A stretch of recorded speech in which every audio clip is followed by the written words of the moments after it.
मोहतरम नाजरीन, update for vision में आपका इस्तकबाल है। आज हैज़ और नफास वाली औरत के कुछ अहकाम जो ज़रूरी हैं लेकर हम हाजिर हैं। तो लीजिए शुरू करते हैं।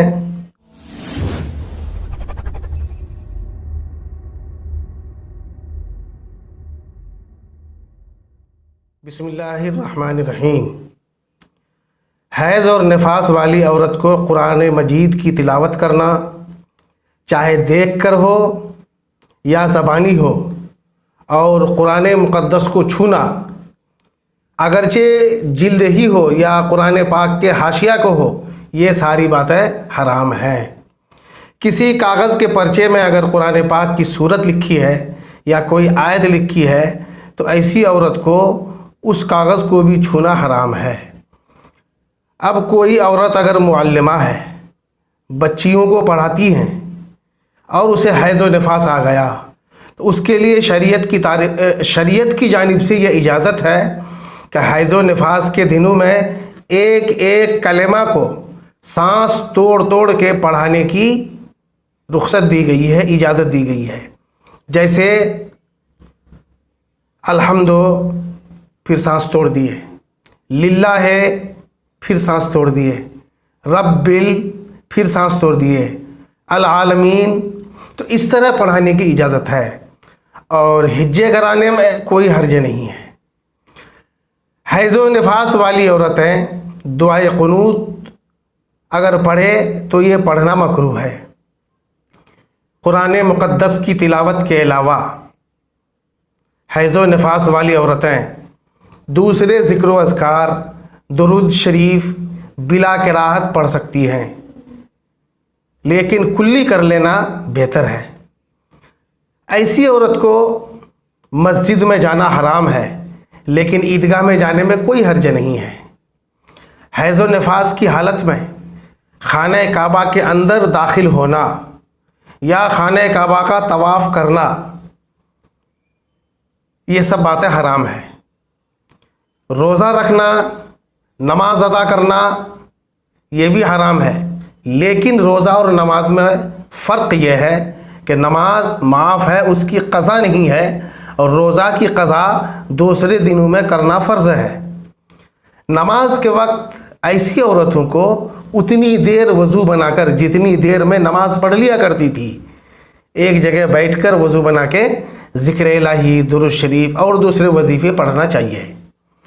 रोज़ा की हालत में अगर हैज़ आ गया, ऐसा हो सकता है दिन में रोज़ा रखे और दिन ही में हैज़ का खून शुरू हो गया या निफास शुरू हो गया, तो ऐसी हालत में रोज़ा टूट गया, बाद में उस रोज़े की क़ज़ा करना फ़र्ज़ है। हाँ, रोज़ा अगर फ़र्ज़ था तो उसकी क़ज़ा भी फ़र्ज़ है, और रोज़ा अगर नफ़ल था तो उसकी क़ज़ा वाजिब है।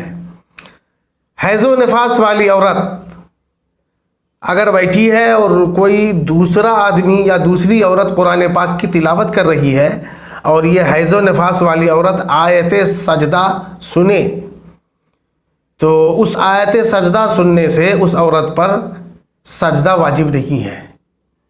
ऐसी हालत में हम बिस्तरी करना हराम है, यानी शौहर के साथ सोहबत करना हराम है। सोहबत को जायज़ जानना कुफ्र है, ये बात याद रहे। जायज़ समझकर अगर सोहबत कर रहे हैं तो सोहबत को जायज़ जानना कुफ्र है, और हराम समझकर अगर सोहबत कर लिया तो सख्त गुनहगार हुआ, उस पर तौबा करना फ़र्ज़ है। ऐसे दिनों में औरत के नाफ से लेके घुटने तक औरत के बदन से मर्द का अपने किसी अज़ू को छूना जायज़ नहीं है, जबकि कोई कपड़ा हाइल नहीं हो, ख़ास शहवत के साथ हो या बग़ैर शहवत के हो। हाँ, बीच में अगर कपड़ा हाइल है कि बदन की गर्मी महसूस नहीं हो रही है तो ऐसी सूरत में फिर कोई हर्ज नहीं है, छू सकते हैं। नाफ के ऊपर और घुटना के नीचे से किसी तरह का नफ़ा हासिल करना हर्ज नहीं है। बोसा लेना भी जायज़ है, बगलगीर करना भी जायज़ है, ये सब बातें जायज़ है। अपने साथ खाना खिलाना, साथ सोना, ये भी जायज़ है। نفاس میں عورتوں کا ایک رواج ہے کہ وہ زچہ کھانے سے باہر نہیں نکلتی ہیں، مگر یہ غلط رواج ہے۔ نفاس کے دنوں میں عورتوں کا زچہ کھانے سے باہر نکلنا جائز ہے، اور اس کا جھوٹا کھانے میں بھی کوئی حرج نہیں۔ اکثر عورتوں کا یہ رواج ہے، یہ عادت بنا لیا ہے عورتوں نے کہ جب تک 40 دن کا چلہ پورا نہیں ہو تو اس وقت تک نہ تو نماز پڑھیں گی اور نہ ہی اپنے آپ کو پاک سمجھتی ہے، پاک بھی نہیں سمجھتی اور نماز بھی نہیں پڑھتی ہے، بلکہ اپنے کو ناپاک ہی تصور کرتی ہے۔ یہ عقیدہ رکھنا جہالت ہے، بلکہ مسئلہ یہ ہے کہ نفاس جس دن ختم ہو، چاہے 2 ہی دن میں ختم ہو، 4 دن میں ختم ہو، 10 دن میں ختم ہو، جو ہی نفاس ختم ہوا تو عورت پاک ہو گئی، وہ غسل کر کے نہا کر کے نماز پڑھنا شروع کر دے۔ اس طرح کی غلط فہمیوں سے اور غلط عقیدہ رکھنے سے عورتیں باز رہیں۔ اللہ تبارک و تعالیٰ تمام عورتوں کو مسائل شریعہ پر عمل کرنے کی توفیق رفیق عطا فرمائے۔